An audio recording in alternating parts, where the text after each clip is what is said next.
Whether you're looking to buy your first Subaru vehicle or you're a veteran of the brand and own many, breakdowns and failures occur, not just with Subaru, but all makes and models on the road. In today's video, we're going to cover the top 5 failures/breakdowns with Subaru vehicles, talk a little bit about what the cause is of the issue, about how much it is to repair the issue, and about how difficult it is to fix on your own. With that said, let's go ahead and jump into the video.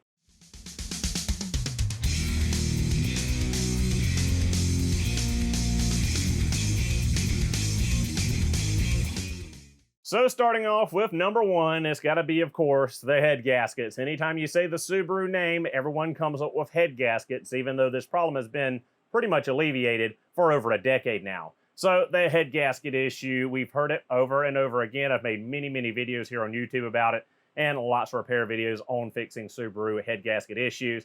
So a general rundown, 1997 model to about 2012 model EJ series engines with 2.5 liter naturally aspirated did have head gasket issues. It was an inherent failure due to the actual head gasket itself from the factory. It was a single layer gasket with a graphite coating on it that failed between 120 and 150,000 miles normally. Now, there were different ways that they failed on the first generation of the 2.5 liter dual overhead cam engine, the EJ25D, from 97 to about 2000 model. They would fail internally where coolant would go from the coolant jacket into the combustion chamber. That's where you would have the engine overheating. You would boil your coolant out. You would have issues with the car running rough.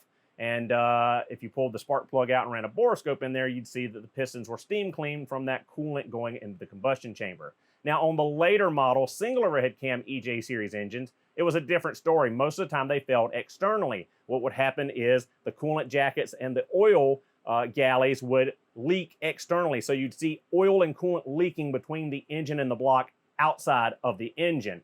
A lot of times you'd see it on the parting line underneath the engine. Sometimes it would fail and leak on the top of the engine, but most of the time it would leak underneath. Now, there were some head gasket failures in the 2.5 liter and 2 liter turbocharged engines, but it wasn't as a rule. That was normally due to modification or abuse, people jacking the turbo boost up and blowing out the gasket or lifting a cylinder head. They really didn't fail otherwise in stock format. As we said, there's 2 different ways that they can fail. They can fail internally with coolant going into the combustion chamber or coolant and oil leaking to the outside.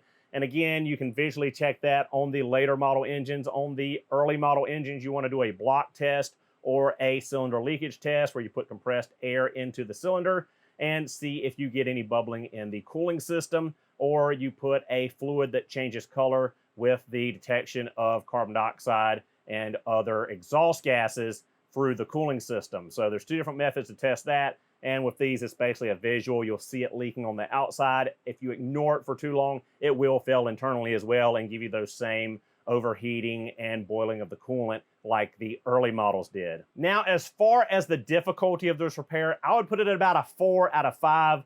You have to be very confident in what you're doing to go inside of the engine, which this is a pretty major service on the EJs, even more so on the F-Series engines, the modern engines. I mean, they don't have head gasket failures as a rule like the early engines do, but they do have a small amount of failures now that they're getting on up in age. So again, this is a high up on the difficulty scale. It's not very DIY friendly unless you are really advanced in your DIY skill set. Now, as far as cost are concerned, the head gaskets themselves and the engine seal kit is pretty cheap, about $200–300. You want to get your cylinder heads machined. You want to make sure that you have a perfectly flat and level surface, that the head didn't warp in any way, so you got the best possible seal. So you want to take those to a machine shop. The machine shop around here that I use charges about $500 for a set of Subaru heads. That's to completely machine the surface flat. That's to check all of the valves, valve stills, valve seats, and just make it a brand new remanufactured head ready to bolt onto the car. You always want to make sure that you follow the recommended torque specification on the head bolts. It's a lengthy process. You want to get that right. That's prime for getting the head gasket to seal. And as far as making sure that you don't have this failure in the future, you want to throw away this stupid single layer gasket that they give you at the parts house or from the dealership that went on that engine. You want to upgrade it to the multi-layer steel gasket from the turbocharged engines like the EJ257 and the STI. Once you change that gasket to the multi-layer steel gasket, you have machined your head perfectly flat and went through everything as far as the torque sequence, you will not have a Subaru head gasket failure again. It's a one and done fix when you do it right the first time. Now, as far as costs are concerned, you're looking at probably about $1,000 or less if you're DIYing this repair. And if you take it to someone, you're gonna pay $2,000 plus for the parts and labor for the head gasket replacement. So the number 2 failure, as you see here, are CV axles, and primarily front CV axles. Due to Subaru's all-wheel drive system, you have axles at all 4 corners because you're powering all 4 wheels. Now, the problem is when you go to turn, you are putting the CV axle at a pretty steep angle, and after lots of turning in and out of parking spaces and maneuvering at low speeds, these will inevitably start to fail, start to click, bind up, and you'll get some vibration sometimes with them as well. It's just the nature of the beast. Now, the front axles are exactly like I said, way more prone to failing. The rear axles almost never fail. I've seen many Subarus and own many Subarus over 250,000 miles with the factory rear axles, whereas we're probably on the second set of front axles in that time span. Now, what happens a lot of times is the outer joint, which is closest to the wheel, is your failure point because it's the one that's doing all of the articulating with the steering wheel. And these ball bearings that ride in here will start to gall up. Sometimes the boot tears, the grease slings out, and they don't lubricate like they should. It's a pretty easy repair for a DIYer. I would say it's probably about a 2. You do have to take your wheel off, jack the car up, take the spindle or the ball joint loose to pull the axle out, pull it out of the transmission. It's fairly DIY friendly. It doesn't take a lot of tools or time to do this. Axles are about $150 to $350 from the dealership, depending on which one you get. I do recommend getting Subaru genuine axles. Every single aftermarket axle I've ever put in a Subaru has been either too long or too short and had vibration issues. So I always steer away from aftermarket axles and never recommend them. As far as a DIY repair, you're pretty much out your time, and like I said, $150 to about $350 for the axle. And as far as taking it to somebody, you're probably looking at about $500, $600 for the parts and the labor.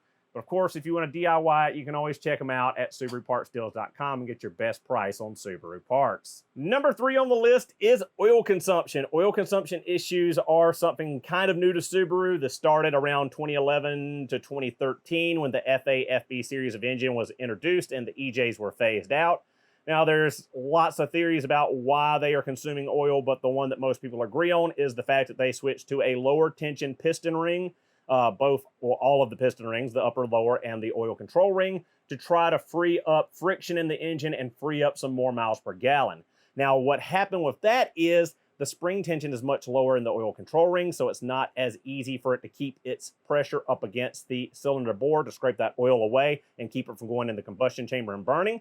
And when you don't keep up with your oil changes like you should, all of that sludge and buildup gets trapped in these rings and seizes them up where they don't want to seal, they don't want to scrape that oil back, and they don't want to prevent that oil from going in the combustion chamber and burning. So changing your oil on time, servicing your car properly is key on the FA FB series engines to prevent oil consumption issues. Now, as far as ease of repair, this is a solid 5 or 5 plus. This is not easy whatsoever. It is not DIY friendly at all. You've got to remove your engine and fully tear it down to the piston to replace your piston rings or replace your short block as an assembly, which is your engine block halves, your crankshaft, your pistons, and your connecting rods. It is not cheap, it's not easy, and it's not fun. The easiest way to cure this is to prevent it by doing your regular oil changes on time every time and not allowing sludge and buildup to build in the engine and stick these rings and cause the consumption in the first place. Now, if you're going to do it as a DIYer, you can get out fairly cheap with a short block from Subaru for about $2,300 last I checked. Then you're going to have an engine seal kit and a mile-long pile of RTV. So you're probably looking at about $2,500 to $3,000 to do this as a DIYer. If you're taking it to the Subaru dealership or mechanic, you can bet on at least $5,000 to $6,000 parts and labor for this repair. Again, the best thing you can do is prevent it from happening in the first place by servicing your car, doing your oil changes on time every time, and making sure that you have good clean oil in there and you're not gumming up these rings and causing it to happen in the first place. Number 4 on the list is timing belt failures. Now, this isn't really an issue anymore because all of the F-Series engines have gone to timing chains. This just affected the older EJ Series engines, which isn't quite that old because they were around until 2021 in the STI. So the timing belt is recommended to be replaced every 95 to 105,000 miles from Subaru. I recommend 90 as a good rule of thumb, just because you always want to make sure you don't go too long, because if this breaks, your engine is pretty much kaput. If the time belt breaks, you're going to have pistons and valves kissing and all kind of bent up, destroyed carnage inside, and you don't want that. Once again, the prevention is much more wallet friendly than the cure for the issue once it's happened. Now, a lot of times with Subaru timing belts, I don't see failure with the actual belt itself. Rarely have I seen the belt actually tear. Now, these are rubber belts. They do dry rot, they do crack, they age, they get weak, they will tear eventually. But more times than not, the issue is the tensioner or the idler pulleys. Now, these idler pulleys are a bearing like anything else. It's a sealed bearing, and they only have a finite lifespan. You can't go in there and grease them. You can't go in there and oil them. So once they start breaking down, you're pretty much done. And a lot of times when I see failures, it's due to the cogged pulley near the water pump at the bottom of the engine. I don't know why that one's so susceptible to failure, but I've seen it fail 9 times out of 10 compared to the rest of them. Now, the other issue could be the timing belt tensioner. Now, it's a hydraulic tensioner, and sometimes it starts losing its hydraulic tension and cannot keep this belt tight. The belt starts flopping around. It can jump timing, and then you again have issues with bending valves and harming your pistons. So again, you want to make sure that the timing belt is always up to date, always replaced, and don't just replace the belt, replace all the components, because a lot of times the components are what fail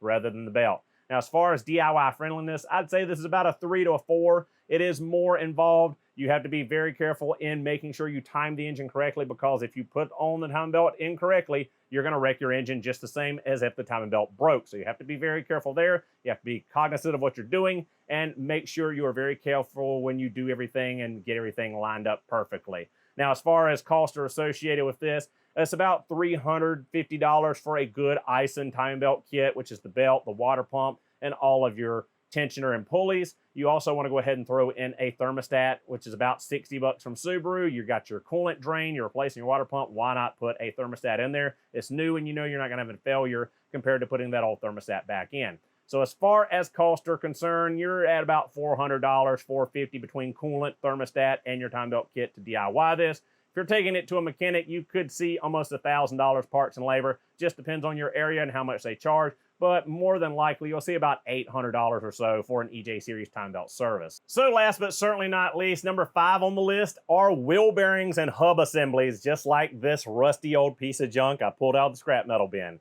Now, these are a very common failure on Subaru models. It seems to be that they fail a lot more frequently up north in the Rust Belt than they do here in the Southeast. I think that's a lot to do with just the salt, slag, and water and things getting into the bearing. It is a sealed bearing assembly, but no sealed bearing is perfect. With time and age, those seals break down and water and salt and stuff can ingress in there and start tearing up that bearing. All bearings, again, have a finite life, especially these sealed ones where you can't go and grease them or lubricate them, and eventually they're just going to fail. Now, these are much easier to replace than the older bearings that were a press-in design. They had failures that were higher too. Again, a lot of it's got to do with the fact that it's an all-wheel drive system. You've got a smaller bearing because the axle has to go through it, and there's just multiple reasons why they fail. As far as DIY friendliness for this repair, it really depends on where you're located. If you're here in the Southeast like me, it's pretty much a 2.